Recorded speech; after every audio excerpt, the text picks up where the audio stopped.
Hello guys, आप लोगों का स्वागत है हमारे यूट्यूब चैनल पे। तो गाइज हम लोग आ गए हैं ये वीडियो लेकर के। इस वीडियो में बात करूंगा त्रिकोणमिति का जो है सो 8.2 चैप्टर एक्सरसाइज 8.2 के बारे में एनसीईआरटी। इससे पहले वाले वीडियो में मैंने बात किया था, मैंने बताया था 8.1 का पूरा सॉल्यूशन। तो इस वीडियो में आप लोगों को बताऊंगा त्रिकोणमिति एनसीईआरटी क्लास 10th का एक्सरसाइज 8.2 का सॉल्यूशन। ये वीडियो पार्ट 1 है, ठीक है। तो इससे पहले जब लेक्चर शुरू करने से पहले मैं आप लोगों को कह दूं कि एक मैं कुछ चार्ट दिखाना चाहता हूं। सबसे पहले वो चार्ट देखिए, ठीक है। तो ये चार्ट देखिए, इसमें सारा साइन ए है, सारी निष्पत्तियाँ दी गई हैं और इसका वैल्यू दिया गया सारे कोनों का, एक सारे एंगल का। ये है 0 डिग्री, 30 डिग्री, 45, 60 और 90 डिग्री। हम लोग क्लास 10 तक 90 डिग्री तक ही पढ़ते हैं। इसके बाद जब हम लोग क्लास 12th में जाएंगे तो हम लोग बहुत आगे तक पढ़ेंगे, पूरे 360 डिग्री तक, ठीक है। तो इसमें सबसे पहले शुरुआत करते हैं। तो इस जो ये है चार्ट है, इसका सबसे पहले आप चाहते हैं स्क्रीनशॉट ले सकते हैं, या नहीं भी लेंगे तो आप इन्हें ज़रूर अच्छा से याद कर लें। मैं आपको बताता हूँ कि आप इसको आसानी से कैसे याद कर सकते हैं। सबसे पहले क्या होगा कि आप एक कॉपी लीजिए, कलम लीजिए और सब कुछ निकालिए और पहले सारा कोण का मान लिख लीजिए, 0, 30, 45, 60 और 90 डिग्री। उसके बाद 0, 1, 2, 3, 4 सबको 4 से डिवाइड कीजिए, ठीक है। सबको 4 से डिवाइड किए मैंने। उसके बाद सबको क्या करना है, एक रूट निकाल लेना है करके, ऐसे करिए। रूट मीन्स वर्गमूल, मतलब स्क्वायर रूट, ठीक है। स्क्वायर रूट निकलने के बाद हमारा आता है 0, 1/2, 1/√2, √3/2, ठीक है। वो और 1 आता है। ये सारे जो मान है वो सारे एंगल का मान, साइन का वैल्यू निकलता है। देखिए साइन 0 का मान हो गया 0, साइन 30 का मान 1/2, साइन 45 का 1/√2, साइन 60 का मान हो गया वो √3/2, ठीक है। उसके बाद हो गया आपका 90 डिग्री का मान 1, ठीक है, साइन 90। उसके बाद आपको कोस का निकालना, सीधा इसका उल्टा कर दीजिए 0 और ये सारा उल्टा कर दीजिए, आपका कोस का वैल्यू निकल जाता है। उसके बाद देखिए 10 का कैसे निकाल सकते हैं आप लोग। तो 10 का फॉर्मूला आप लोगों को पता है कि P/B होता है। इस पर आप बैठा दीजिए और वैल्यू निकाल लीजिए, ठीक है, आसानी से निकल जाएगा। क्योंकि हमारा यहाँ तो निकला हुआ ये होता है, क्या बोलता है इसको, ये होता है P/H होता है ना। तो P/H हुआ, इसका P का वैल्यू ऊपर निकल गया और नीचे एक बार निकालने के लिए B/H, तो ये हमारा नीचे वाला वैल्यू निकल जाता है ना। तो सब में बैठा करके आप आसानी से इसका 10 निकाल जाता है। जब साइन, कोस और 10 निकल गया हमारा, तो उसके बाद इसका क्या होता है, ये अपोजिट होता है तीनों, तो तीनों का आसानी से सब निकाल सकते हैं। उसके बाद सबसे पहले आप चलते हैं एक्सरसाइज में। तो एक्सरसाइज शुरू करते हैं, ठीक है। फर्स्ट ऑफ ऑल सवाल है हमारा, एक्सरसाइज में सवाल क्या है तो देख लीजिए। सवाल हमारा है साइन निम्नलिखित के मान निकालिए। तो पहला है कि साइन 60 और कोस 30 डिग्री प्लस साइन 30 डिग्री और डॉट कोस 60 डिग्री। तो इसका वैल्यू निकालना। सबसे पहले हमको 60 डिग्री, साइन 60 डिग्री का जो मान था वो लिख देते हैं, कोस 30 का मान देते हैं वो लिख देते हैं, साइन 30 का जो मान था वो लिख देते हैं, कोस 60 का जो मान वैल्यू होता है वो लिख देते हैं। तो बनाते हैं वीडियो, देखिए। तो मैंने यहाँ वैल्यू लिख दिया, ठीक है। सर इक्वल का चिन्ह चिन्ह दे दीजिए। उसके बाद जब बनाना शुरू करते हैं तो ये क्या हुआ, ये √3 इसका स्क्वायर हो जाता है, तो इसका मतलब ये हो गया, इसका वैल्यू 3 हो गया, ठीक है। उसके बाद बाय 2 मल्टीप्लाई बाय 2 4 प्लस 1/4 हो गया ये हमारा वैल्यू, ठीक है। उसके बाद यहाँ से सीधा सीधी जो फ्रिक्शन का जो एडिशन होता है उससे हमें ये निकालने बोले, एक वो आया इसका आंसर। फिर सेकंड में देखिए कि क्या सब, फिर वही है कि 1045 का क्या वैल्यू होता है। उसका वैल्यू मैंने यहाँ भी इनपुट किया और स्क्वायर किया, फिर ये हमारा निकल जाता है। इसका पूरा सोल्यूशन करने के बाद आसानी से आपको फ्रिक्शन वाला सोल्यूशन करना है, यहाँ पे कुछ नहीं, देख लीजिए जाइए। ये हो गया आपका आंसर। फिर चलिए सवाल नंबर 3 में क्या है। एक का सवाल नंबर 3, यहाँ पे भी इसका वैल्यू मैंने डाल दिया है, फिर इसका वैल्यू यहाँ, फिर इसका वैल्यू इसका यहाँ। अब इसका सोल्यूशन कर लीजिए, आपका आंसर आ जाएगा। अगर आपको सोल्यूशन करने में दिक्कत हो रहा है तो चलिए शुरू करते हैं, हम लोग सोल्यूशन करते हैं। सबसे पहले क्या है कि 2 है तो इसका क्या होता है, एलसीएम 2 निकाल लिए। उसके बाद √3 हो गया, ठीक है। उसके बाद प्लस 1 4 हो जाएगा। तो ये हो गया हमारा आंसर, 4 + √3 बाय 2, ये हमारा आंसर हो गया। फिर इसमें भी कर लेना, ये भी हो जाएगा आसानी सब। ये देखिए पूरा मैंने इसका वैल्यू डाला, यहाँ पे वैल्यू लगाया, उसके बाद वही करना जो काम इसमें किए हम। चलिए नेक्स्ट चलते हैं अगला क्वेश्चन में। तो अगला क्वेश्चन ये रहा हमारा। अब इसमें भी हम लोग क्या करना है, वैल्यू बैठा देना है, ठीक है। तो सबसे पहले cos 60 का वैल्यू क्या होता है, तो मैंने अभी चार्ट में बताया था हम लोगों को कि cos 60 का वैल्यू क्या होता है, ओ सॉरी, तो cos 60 का वैल्यू क्या होता है, तो cos 60 का वैल्यू होता है हमारा 1/2। तो 1/2 डालते हैं, 5 मल्टीप्लाई बाय 1/2 का square plus 4 multiply by sec का वैल्यू क्या होता है हमारा, तो सेक 30 डिग्री का मान होता है हमारा 2/√3, ठीक है।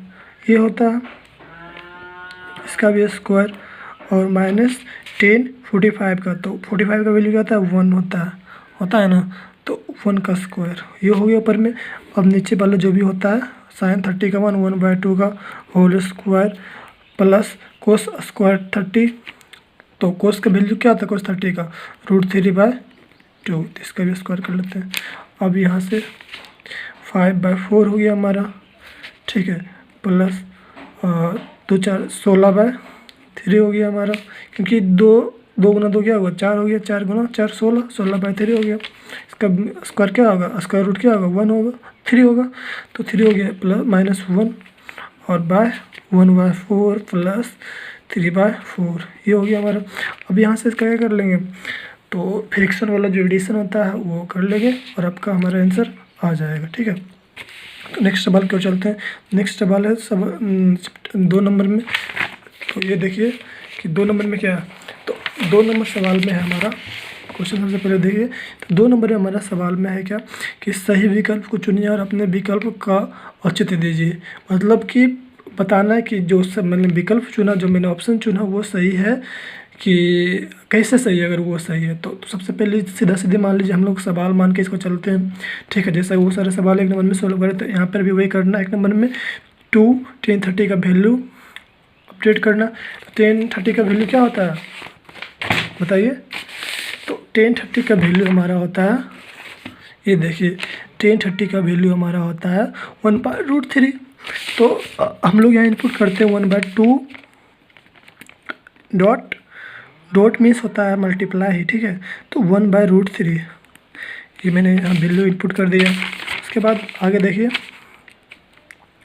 फिर 1 + 10 हो गया, √3 का मान वही हो गया, फिर स्क्वायर कर दिए, ठीक है। नेक्स्ट चलते हैं 2/√3 बाय 1 + 1/3 हो गया हमारा, हो गया ना। और आगे फिर वही सोल्यूशन करते जाते हैं, ठीक है। तो इसका पूरा जब कंप्लीट कीजिएगा तो आसानी सब हो जाएगा ना, फ्रिक्शन सिर्फ बच्चा है यहाँ पे। देखिए 2/√3, ठीक है। और ये हमारा नीचे में क्या था 3 + 1 हो जाएगा हमारा, ठीक है। तो 2/√3 और मल्टीप्लाई बाय 3/4, 2 कैंसिल हो जाएगा, तो 3√2√3 हो जाएगा हमारा आंसर। तो क्या ऑप्शन में कौन सा ऑप्शन में था वो, है ना। तो ये देखिए कि आ गया 3/2√3।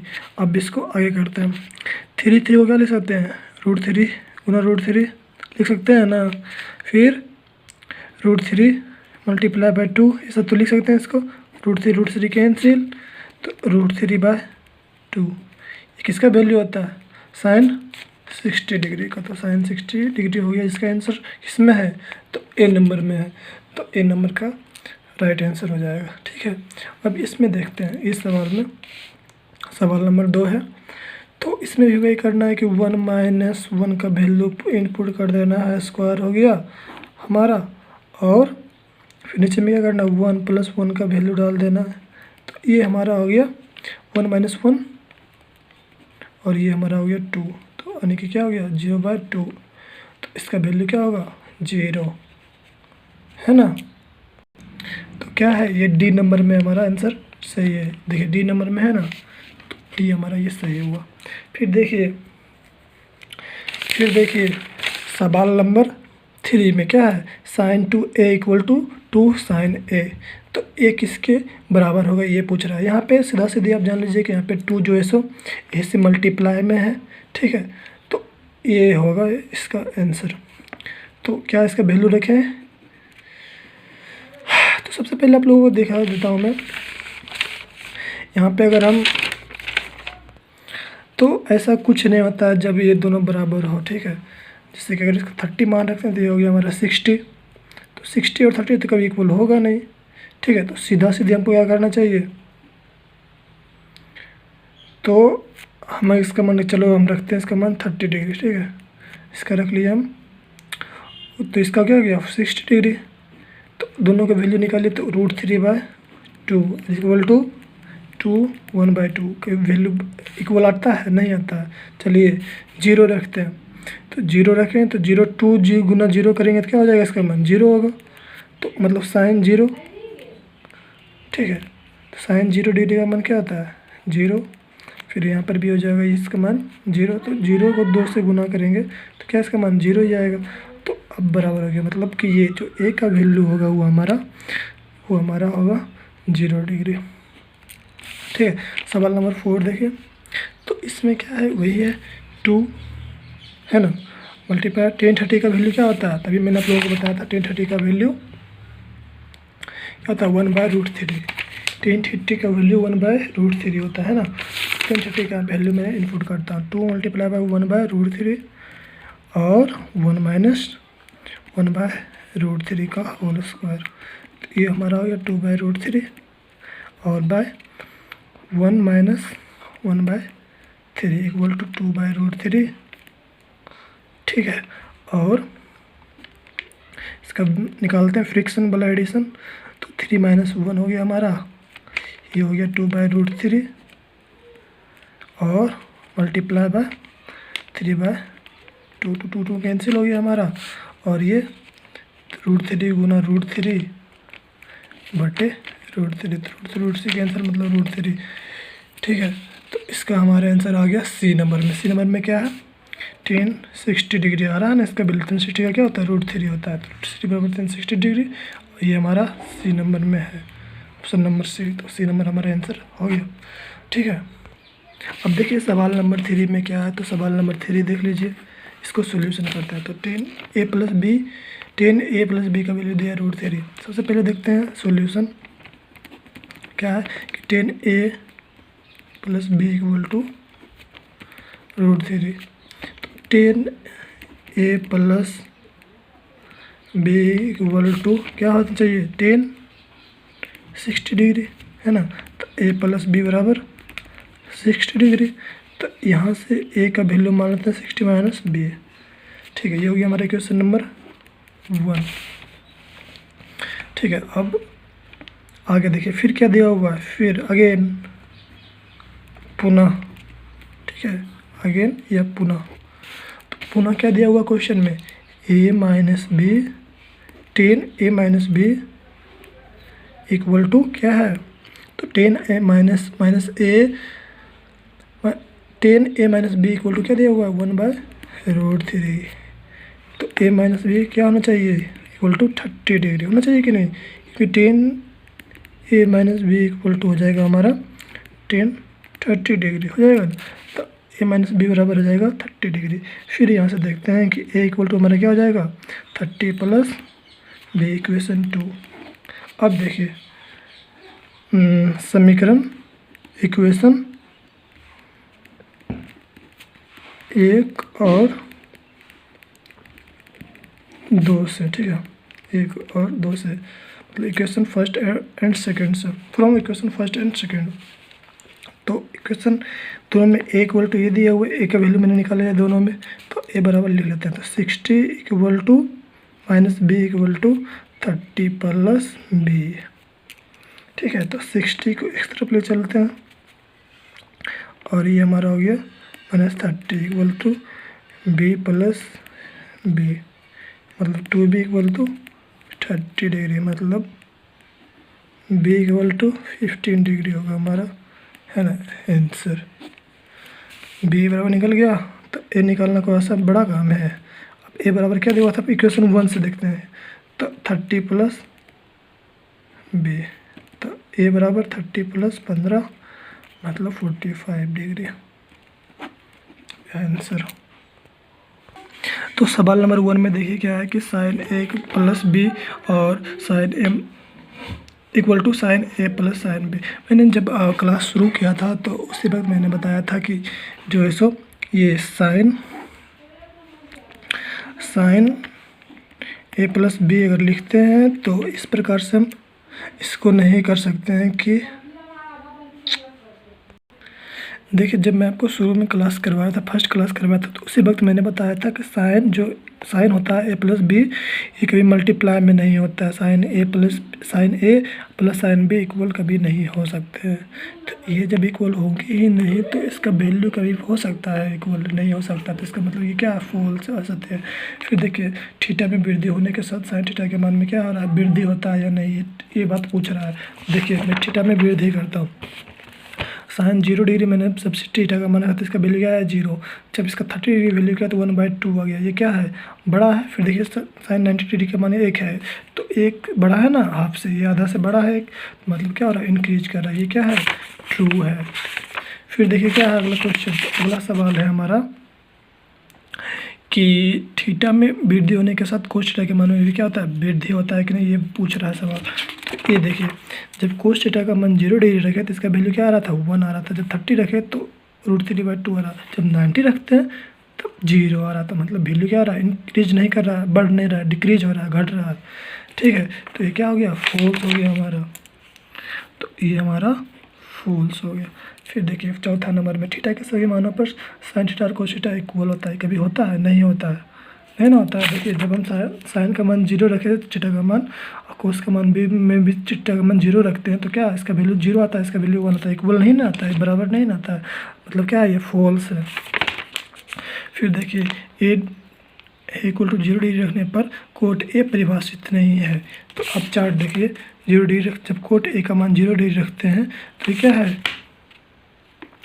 परिभाषित नहीं है, अपरिभाषित है ना। तो ये ट्रू है हमारा। ठीक है, तो ये दोस्तों ये था हमारा 8.2 का सॉल्यूशन। जल्दी कल जो है सबका आ जाएगा 8.3 का सॉल्यूशन। ठीक है, ये भी बहुत ही हल्का चैप्टर है। तो आप लोग सबसे पहले क्या कीजिएगा, जो मैंने सॉल्यूशन करवाया एक बार ये हो गया, और एक बार फिर से इसको प्रैक्टिस कर लीजिएगा। पीछे वाला जो भी मैंने बताया था उसका भी प्रैक्टिस आप करते रहिए। धन्यवाद दोस्तों, वीडियो अच्छा लगा तो लाइक करें, अपने दोस्तों के साथ शेयर करें। Thank you, bye.